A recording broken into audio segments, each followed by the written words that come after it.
তো আজকের এই ভিডিওতে আমি আপনাদের সঙ্গে কথা বলবো টিচার রিক্রুটমেন্ট নিয়ে। এখানে একটি বড় ধরনের খবর বেরিয়ে এসেছে, যেখানে প্রায় আপনারা দেখতে পারবেন 42,000-এর মতো শিক্ষক নিযুক্তি দেওয়া হবে।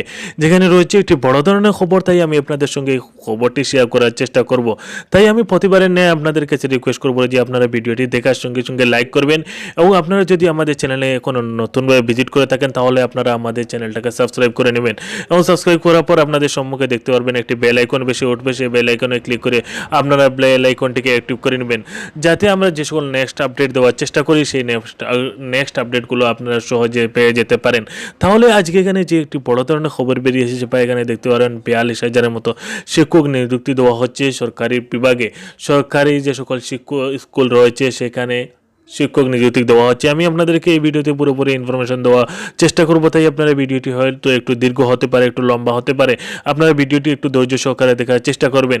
এখানে আপনারা নিশ্চয়ই থাম্বনেইলের মধ্যে দেখতে পেরেছেন যে সেখানে মার্চ 2019-এর ভিতরে কয়েক হাজার শিক্ষক নিযুক্তি দেওয়া হচ্ছে। তাই এখানে আমি বলবো এটা একটি বড় ধরনের রিক্রুটমেন্টের খবর, এবং এখানে একটি বড় সুসংবাদ।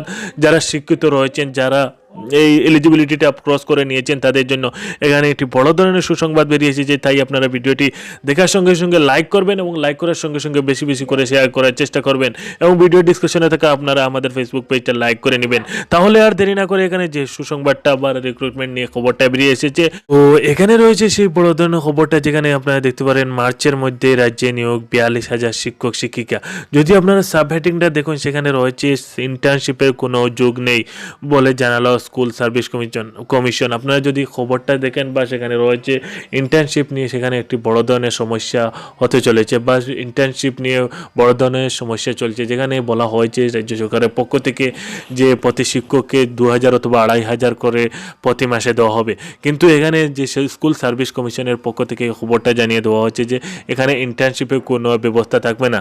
যদি আপনারা ডিটেল দেখেন, সেখানে রয়েছে আগামী মার্চ মাসের মধ্যে রাজ্যের বিভিন্ন স্কুলে শিক্ষক অশিক্ষক মিলিয়ে প্রায় 42,000 পদে লোক নিয়োগ হবে। মঙ্গলবার এক সাংবাদিক বৈঠক করে একথা জানালেন স্কুল সার্ভিস কমিশনের নবনিযুক্ত চেয়ারম্যান সৌমিত্র সরকার। পাশাপাশি তিনি এও জানিয়েছেন স্কুল সার্ভিস কমিশনের নিয়োগ প্রক্রিয়া যেমন চলছে তেমনই চলবে, এর সঙ্গে ইন্টার্নশিপের কোনো সম্পর্ক নেই। এসএসসি নিয়ম অনুসারে যেভাবে আপার প্রাইমারি নবম দশম ও একাদশ দ্বাদশে নিয়োগ প্রক্রিয়া চলছে, তাতেও কোনো প্রভাব পড়বে না। যেখানে রয়েছে পুরোপুরি ডিটেল, যেখানে দেখতে পারেন যে বলা হয়েছে, বা আমি আপনাদেরকে প্রথমে বলে দিয়েছি যে এখানে ইন্টার্নশিপের কোনো ব্যবস্থা হবে না, বা ইন্টার্নশিপে যে সকল শিক্ষক নিয়োগ দেওয়ার কথা বলা হচ্ছে সেই ইন্টার্নশিপের সঙ্গে এর কোনো সম্পর্ক থাকবে না। যদি আরও ডিটেল দেখেন, সেখানে রয়েছে এদিকে আজ 16 জানুয়ারি বুধবার এই ওয়েবসাইটের প্রধান শিক্ষক পদ প্রার্থীদের তালিকা প্রকাশ করা হবে। আগামী 22, 24 এবং 25 জানুয়ারি হবে কাউন্সিলিং। সৌমিত্রবাবু জানিয়েছেন জানুয়ারির শেষে বা ফেব্রুয়ারির প্রথম সপ্তাহে 1243 জনের নাম সুপারিশ করা হবে। যদি আরও দেখেন, সেখানে রয়েছে এরপর স্কুল শিক্ষা দপ্তরের তরফে দেওয়া হবে নিয়োগপত্র। ইতিমধ্যে মাধ্যমিক স্তরে শিক্ষক নিয়োগ সম্পন্ন হয়েছে। মাধ্যমিক স্তরে প্রথম দফায় যোগ্য প্রার্থীদের নাম সুপারিশ করা হয়েছে, নিয়োগপত্র দেওয়া শুরু হয়েছে মন্তব্য চেয়ারম্যানের। যেখানে আপনারা ডিটেল দেখতে পারেন যে এখানে 16 জানুয়ারি অর্থাৎ আজকে সেই খবরটা এখানে রয়েছে, বলা হয়েছে যে আজকে ওয়েবসাইটে যে প্রধান শিক্ষক পদ প্রার্থী যারা রয়েছেন তাদের তালিকাগুলো প্রকাশ করা হবে, এবং আগামী 22, 24 এবং 25 জানুয়ারি তাদের কাউন্সিলিংটা হবে। এবং যদি আপনারা আরও ডিটেল দেখেন, সেখানে রয়েছে তিনি বলেন ইতিমধ্যে স্কুল অশিক্ষক মিলিয়ে 19,406 জন প্রার্থীর নাম সুপারিশ করা হয়েছে, এবং তারা নিয়োগপত্র পেয়ে গিয়েছেন।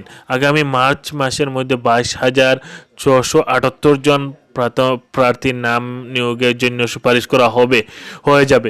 স্কুল সার্ভিস কমিশনের তথ্য মোতাবেক একাদশ ও দ্বাদশে শিক্ষক পদে শূন্য পদ রয়েছে 5,711টি। তার মধ্যে ইতিমধ্যে নাম সুপারিশ করা হয়েছে 4,889 জন প্রার্থী। সেখানে রয়েছে 822টি পদে যোগ্য প্রার্থী পাওয়া যায়নি। এখানে একটি বড় খবর দেখতে পারেন যে 822টি পদে যোগ্য প্রার্থীর সন্ধান মেলানো কঠিন হয়ে দাঁড়িয়েছে। নবম দশমে শূন্য পদের সংখ্যা 12,905, এর মধ্যে 4,524 জন প্রার্থীর নাম সুপারিশ করা হয়েছে। চলতি মাসের শেষের দিকে বাকি 4,381 জনের নাম সুপারিশ করা হয়ে যাবে। প্রসঙ্গত উচ্চ প্রাথমিকের ক্ষেত্রে নিয়োগের বিষয়টি সামান্য আলাদা। আদালতের নির্দেশ অনুযায়ী এক্ষেত্রে 10% আসন বরাদ্দ প্যারা টিচারদের জন্য। সৌমিত্রবাবু জানিয়েছেন উচ্চ প্রাথমিকের শূন্য আসনের সংখ্যা 13,080টি। আগামী এখানে যদি দেখেন আগামী ফেব্রুয়ারি মার্চ মাসের মধ্যে সেখানে নিয়োগ সম্পন্ন হবে। কর্মশিক্ষা এবং শরীরশিক্ষা বিভাগে যথাক্রমে সুপারিশ করা হয়েছে 1,034 এবং 1,099 জনের নাম। যেখানে দেখতে পারেন ডিটেলস যে কর্মশিক্ষা এবং শরীরশিক্ষা বিভাগে সেখানে নিযুক্তি দেওয়া হচ্ছে, যেখানে রয়েছে 1,034 জন কর্মশিক্ষা বিভাগে এবং শরীরশিক্ষা বিভাগে 1,099 জনের নাম রয়েছে। ক্লার্ক পদে 257 জন পদপ্রার্থীর মধ্যে নিয়োগ করা হয়েছে 2013 জনকে এবং 44 জন যোগ্য প্রার্থীর খোঁজ মেলেনি। গ্রুপ ডি পদের জন্য যোগ্য প্রার্থী মেলেনি 108 জন। এই পদে নিয়োগ করা হয়েছে 3,844 জনকে। বস্তুত স্কুলে ইন্টার্ন শিক্ষক নিয়োগের ভাবনার কথা সোমবার এই ঘোষণা করেছেন মুখ্যমন্ত্রী মমতা বন্দ্যোপাধ্যায়। যদিও তা কীভাবে নিয়োগ করা হবে তা নিয়ে কোনো সিদ্ধান্ত হয়নি শিক্ষা দপ্তর থেকে। পরবর্তীকালে এ নিয়ে চূড়ান্ত সিদ্ধান্ত নেওয়া হবে বলেই জানিয়েছেন সৌমিত্রবাবু। তার কথায় সুন্দরবন, জঙ্গলমহল ও ডুনার্স টুয়ার্স এলাকার শিক্ষা সমান সুযোগের সাথে মুখ্যমন্ত্রী এমন অভিনব প্রস্তাব দিয়েছেন। যেখানে রয়েছে বড় ধরনের খবর, আমি আপনাদের সঙ্গে বড় এই খবরটা শেয়ার করলাম। আপনারা দেখতে পারেন কর্মশিক্ষা এবং শারীরিক শিক্ষা বিভাগে সুপারিশ করা হয়েছে যাদের নাম বা যতটি পদের জন্য এখানে রাখা হয়েছে খালি পদ অথবা ক্লার্ক পদেও দেখতে পারেন 2,057 জন এবং এরকম আর একটি খবর দেখতে পারেন যে 44 জন শিক্ষক যোগ্য প্রার্থীর খোঁজ এখনো পাওয়া যায় নাই। তাই এখানে রয়েছে একটি বড় ধরনের রিক্রুটমেন্ট নিয়ে বা শিক্ষকতায় নিযুক্তি নিয়ে এখানে বড় ধরনের খবর আমি আপনাদের সঙ্গে শেয়ার করলাম। তাই এখানে দেখা যাক মার্চ 2019-এর আগে কতজন শিক্ষক নিযুক্তি দেওয়া হয়, এটা হচ্ছে সবচেয়ে বড় চ্যালেঞ্জের ব্যাপার। দেখা যাক রাজ্য সরকার কতটুকু বড় ধরনের পদক্ষেপ নিতে পারে এবং কতজন শিক্ষক নিযুক্তি দিতে পারে সেই সময়ের ভিতরে। তাই এই খবরটাই আপনাদের সঙ্গে শেয়ার করলাম। আপনারা এগুলো বেশি বেশি করে শেয়ার করতে পারেন যাতে সবাই একটি সুখবর খুব সহজে এবং খুব তাড়াতাড়ি পেয়ে যেতে পারে। তাই এখনও যদি আপনারা আমাদের চ্যানেলটাকে সাবস্ক্রাইব না করে থাকেন তাহলে আপনারা আমাদের চ্যানেলটাকে সাবস্ক্রাইব করে নিতে পারেন এবং পাশে থাকা বেল আইকনটিকেও ক্লিক করে অ্যাক্টিভ করে নিতে পারেন এবং ভিডিওটি লাইক করার সঙ্গে সঙ্গে শেয়ার করার চেষ্টা করবেন।